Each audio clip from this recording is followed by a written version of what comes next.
Mientras tengamos esas tapas de tanque abierto, pero sin entrar al tanque, nosotros podemos seguir aspirando a través de algún sistema mecánico. Normalmente eh, hay sistemas de aspiración que permiten sacar el resto líquido, por decirlo de alguna manera, de lo que hay en el tanque, el fondo. Lo que vamos a tener en el fondo es una especie de barro viscoso, mezcla de hidrocarburo con sedimentos que pueda traer el hidrocarburo que nosotros tenemos dentro del tanque.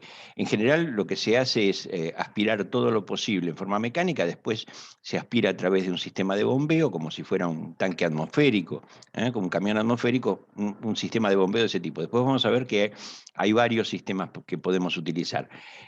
Todavía no está habilitada la entrada al tanque, o sea que esto se hace con la gente fuera del tanque. Ese proceso de aspiración o esa ventilación natural por convección se tiene que mantener todo el tiempo posible. Si fuera 24 horas mejor, nosotros vamos a generar esa corriente convectiva de aire caliente que ingresa por la base del tanque y sale por la parte superior y se va ventilando el tanque en forma natural. En el techo del tanque lo que vamos a tener son tapas de control, tapas de revisión del tanque, inclusive tapas de muestra, que simplemente se abren y vamos a notar inmediatamente que hay una corriente de aire que circula y va arrastrando todos los vapores que pudiéramos tener. Esas tapas son simplemente tapas que normalmente están cerradas y que se las abre a propósito para este tipo de tarea. Eh, Cuando nosotros estamos dentro del tanque, lo que vamos a tener es una zona de entrada de aire y una corriente de aire ascendente que va a salir por el techo del tanque. Eso produce un efecto de ventilación natural bastante rápido, bastante intenso. Si es posible dejarlo 24 horas, ya que durante el día el tanque se calienta por los efectos de calentamiento de los rayos del sol. Eso acelera el proceso de desgasificación y permite en general una muy buena ventilación. Igual, después hay que hacer algo que es el control, a ver cómo está esa atmósfera del tanque. En general, los venteos o entradas de hombre dentro del tanque y en el techo, lo que vamos a encontrar es que según el diámetro del tanque vamos a tener distinta cantidad de venteos. En general, en tanques de hasta 10 metros de diámetro, vamos a tener una entrada y una salida. En tanques de 10 a 25 vamos a tener dos. En tanques de 25 y hasta 40 metros vamos a tener tres. Y cuando son mayores de 40 podemos tener cuatro entradas de hombre en el techo y cuatro entradas en la envolvente. Esto dependerá del tipo de tanque y de la tarea que se va a hacer y de la cantidad de personal que está trabajando, cuántas son las que vamos a abrir, pero eso se determinará en cada caso. Eh, Siempre que sea posible, este tipo de tareas se deben hacer en días frescos o fríos para que haya menor evaporación de combustible, ya que si bien el tanque nosotros lo vaciamos, hay una cantidad de combustible que va a quedar pegado, por decirlo de alguna manera, a las paredes del tanque. Entonces, ese combustible que está pegado cuando el tanque se calienta va a evaporar. Ese proceso de evaporación se reduce cuando los días son fríos y las paredes del tanque no se calientan tanto. Pero esto dependerá fundamentalmente de la necesidad de abrir el tanque o de cuándo es la época del año que se puede hacer el mantenimiento. Esto es una recomendación y no una imposición. Cuando nosotros estamos dentro del tanque, como para que tengamos una idea, el aspecto que vamos a ver es este, es del tamaño de una catedral en algunos casos. Es decir, son tanques muy grandes y el aspecto que presentan viéndolo desde adentro es este que ustedes ven en la foto. Una vez que se procedió a hacer la ventilación natural, comienza un segundo proceso que es lograr una desgasificación total del tanque a través de lo que sería una ventilación forzada, para lo cual normalmente se utilizan ventiladores con mangas que se meten dentro del tanque y que inyectan aire desde el exterior. Aquí cabe hacer una recomendación que es la siguiente. Cuando uno está dentro del tanque, si hubiera, por ejemplo, una niebla producto de la limpieza por agua a presión, o si se produjera un principio de incendio en el corte de una serpentina, o alguna razón que generara humo, o alguna cosa que moleste o interfiera en la visión, siempre conviene con un sencillo cartel, identificar la salida de emergencia, y hasta se pueden pintar con pintura, con cal, con cualquier cosa, unas flechas que indiquen hacia dónde es la salida. Porque eh, si el tanque se llena de humos o de vapores que impiden la visión, podría ser dificultoso encontrar la salida. Entonces, es simple, es sencillo, no cuesta nada, y esto permite acelerar los procesos de evacuación en caso de emergencia. Esa ventilación forzada que toma aire de afuera lo que va a hacer es inyectar aire fresco desde el exterior y mantener una atmósfera respirable, fresca, para quienes están trabajando. El cuarto paso sería que, sin entrar al tanque, se trata de aspirar el residuo final desde la entrada inferior del tanque mediante bombas y mangueras. Es decir, aquí lo que estamos haciendo es sacar todo el líquido que pudiera quedar para que no se produzca una entrada de tanque que pudiera ser complicada desde el punto de vista de la atmósfera del tanque. Una vez que se hizo la salida gruesa, es decir, se sacó el material grueso, todo el combustible líquido, más todo aquel barro que pudiera aspirarse, lo que se hace es una medición de atmósfera en la entrada del tanque, donde se mide el nivel de oxígeno y la presencia de vapores de hidrocarburo mediante un explosímetro que debe estar bien calibrado, con sus certificados normales, y personal calificado. No, esto no lo puede hacer cualquiera, tiene que hacerlo alguien que conozca el instrumento y que sepa cómo hacer la medición. Acá vamos a ver que se hace una medición de atmósfera a través de la entrada del tanque y desde la parte superior del tanque. Tenemos que tener cuidado cuando hacemos las mediciones de que el instrumento pueda llegar hasta el fondo del tanque cuando medimos desde arriba, porque podemos estar midiendo en una distancia muy cercana y resulta que si el hidrocarburo es muy pesado, podemos tener vapores abajo y no los llegamos a medir. Entonces hay que tener cuidado de que la medición esté bien hecha, con alguien que conozca el instrumento, que conozca el procedimiento y que haga mediciones desde arriba hasta abajo para poder determinar que se puede ingresar al tanque. Ahí ya, digamos, se permitiría el ingreso de la gente al tanque. ¿Cuáles son los riesgos que nosotros nos podemos encontrar? Dentro de los tanques puede haber distinto tipo de cosas. Por ejemplo, productos o agentes químicos almacenados previamente que quede en algún residuo, la putrefacción, descomposición, fermentación de productos químicos o en algunos casos de productos orgánicos, fugas o derrames inesperados. Por eso es tan importante cerrar los ductos o las cañerías de ingreso y salida, algún proceso de manufactura donde nos deja un residuo que pueda ser peligroso, puede haber una variación en el nivel de oxígeno después de pintar, cuando la pintura se seca y toma, para ese proceso de secado, toma oxígeno del mismo tanque, cuando se remueven los barros y se generan vapores, podemos tener riesgo en el soplado de arena o arenado, como normalmente se lo llama, ante procesos de soldadura. Entonces, nosotros tenemos que asegurarnos siempre que la atmósfera del tanque sea respirable. Siempre que se vaya a trabajar en estos lugares, tenemos que tener matafuegos disponibles en la parte externa y eventualmente, si se va a hacer alguna tarea de soldadura en la parte interna, frente a la posibilidad de que haya algún residuo que se pueda prender simplemente por una chispa de soldadura.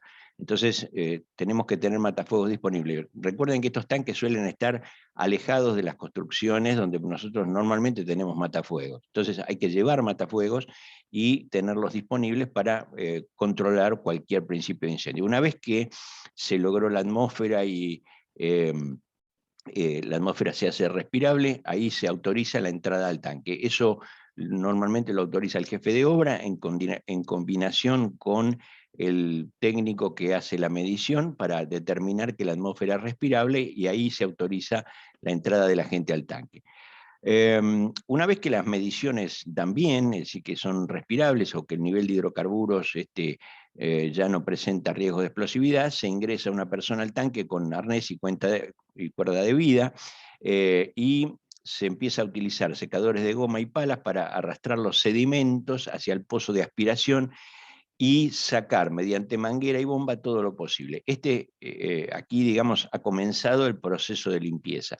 La persona que entre primero tiene que tener protección respiratoria para evitar que pueda marearse con los hidrocarburos o los vapores que pueda haber. En los métodos de aspiración de los lodos y los residuos que quedan en el fondo del tanque, se suelen usar tipo de tanques de vacío, tanques como si fueran los tanques atmosféricos que nosotros conocemos, o sistemas de bombeo especialmente preparados para poder sacar los lodos pesados. Recordemos que cuando hablamos de lodos pesados estamos hablando de algo parecido a un barro muy viscoso que normalmente por ahí no lo podemos sacar con una bomba normal, y entonces necesitamos un sistema de vacío que aspire esos lodos para poder sacarlos. Lo que nosotros nos vamos a encontrar en esos casos es que esos lodos pueden ser en algunos casos hidrocarburos combinados con tierra, con residuos, con rezago, con algunas partes bituminosas, que son muy viscosos y son bastante difíciles de mover. Lo que suele utilizarse para hacer esa tarea son simplemente palas y secadores, o un camión, como les decía recién, un camión de vacío, que aspire la mayoría de estos productos para poder sacarlos. En general lo que se hace es ir arrastrando todos los productos que están dentro del tanque y que son los barros más pesados. Estos se retiran, este sedimento se retira mediante palas y balde, disponiéndolo en un recipiente o pileta que evite la contaminación del suelo para luego aspirarlo mediante bomba. En algunos casos, cuando yo no tengo mucho espacio o cuando la capa de lodo del fondo, que suele ser de unos 10 centímetros, no llega a aspirarlo a la bomba, bueno, hay que sacarlo a mano, no queda otro remedio. Entonces se lo va levantando con palas, se lo pone en baldes, el balde se pasa hacia afuera y eso se deposita en una pileta, como si fuera una pileta de lona de estas que se usan en las casas, como un paso intermedio, se lo acumula ahí para no contaminar el suelo y luego se lo aspira con un camión de vacío. Estos son procedimientos más o menos habituales en este tipo de tareas. Esto es una limpieza ya manual, que se llama limpieza gruesa, porque lo que estamos haciendo es eliminar el sedimento grueso. Ese sedimento puede ser muy viscoso, puede haber mucho barro en el fondo, mucha basura que es bastante complicado de sacar, y uno de los riesgos que tiene es que cuando nosotros empezamos a mover estos barros se pueden generar vapores de hidrocarburos. Por lo tanto, la medición de atmósfera tiene que ser permanente. Si los hidrocarburos están muy contaminados y empiezan a aparecer vapores de este tipo, hay que siempre tener en cuenta la posibilidad de que la gente utilice protección respiratoria para evitar respirar estos vapores de hidrocarburos que pueden ser contaminantes. Esos vapores pueden aparecer en una forma de barro o en una forma de un sedimento muy complicado de mover. Entonces, repito, la única forma es sacarlo a pala y en algunos casos hay que usar hasta pequeñas cucharas para ir levantándolo. En general lo que se hace es comenzar por la parte más lejana del tanque y se va empujando estos barros hasta el pozo de succión, que es de donde toma la bomba, y a partir de ahí se los aspira con el sistema de bombeo o de vacío. También se usan secadores de goma que van empujando estos barros hacia ese pozo de succión y que se tiene que hacer cuidadosamente para poder sacar todo el grueso posible durante esa limpieza. En algunos casos se agrega agua a modo de lavado, con una manguera de incendio, simplemente se va formando un lodo más líquido para permitir que la bomba del camión lo pueda ir aspirando.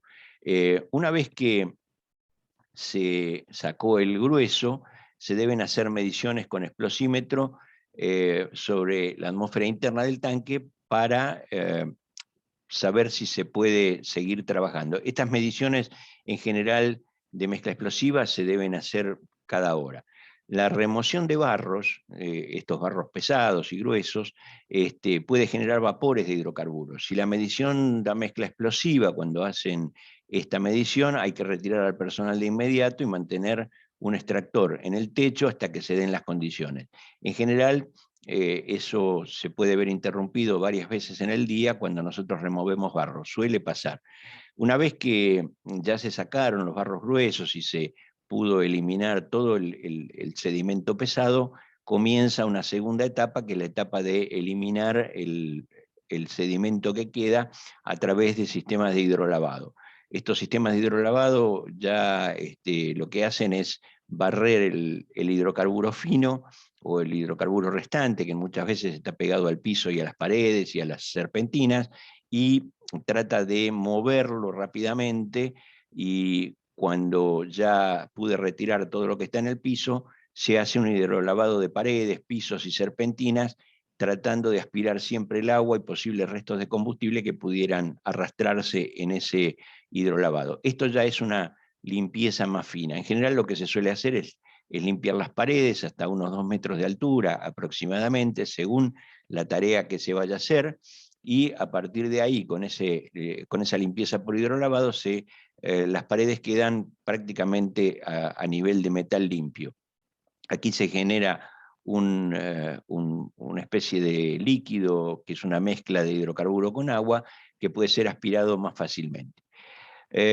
Cuando nosotros tenemos que hacer algún tipo de medición específica, como medición de espesores o medición de las chapas o ver los niveles de corrosión, lo que se busca es tener la chapa limpia. Cuando se busca una superficie perfecta, como para medir espesores o soldar, en muchos casos hay que hacer una limpieza final o trapeado de las paredes hasta unos 2 metros de altura con estopa o trapos de algodón. Esto es manual, es muy trabajoso, pero no hay otra forma de hacerlo que hacerlo de esta manera. Una cosa que tenemos que evitar siempre es no usar solventes u otros hidrocarburos livianos para limpiar el interior, porque hay quien podría pensar que, bueno, le pongo un hidrocarburo más liviano y arrastro el hidrocarburo pesado. Esto generaría una cantidad de vapores peligrosísimo desde el punto de vista de la generación de atmósfera peligrosa para las personas. Entonces, eh, se hace el hidrolavado con agua y eventualmente con algún tipo de detergente, pero lo normal es que se haga con agua y se arrastra o se retira todo el producto que va apareciendo con secadores de goma hasta un lugar donde se lo pueda aspirar. Hay un sistema de hidrolavado que es mecánico, que normalmente se usa en los recipientes de los tanques, de los buques tanque, que es un hidrolavado mecánico, donde hay una máquina que tiene unas toberas que lo que hacen es girar y mandar un chorro de agua a muy alta presión sobre todas las paredes del tanque. Esto tiene un giro que es en forma helicoidal, pero además el aparato gira en forma rotativa, con lo cual lo que se hace es pegar el chorro contra todas las paredes y lograr la limpieza de esos tanques de combustible mediante este sistema de hidrolavado mecánico.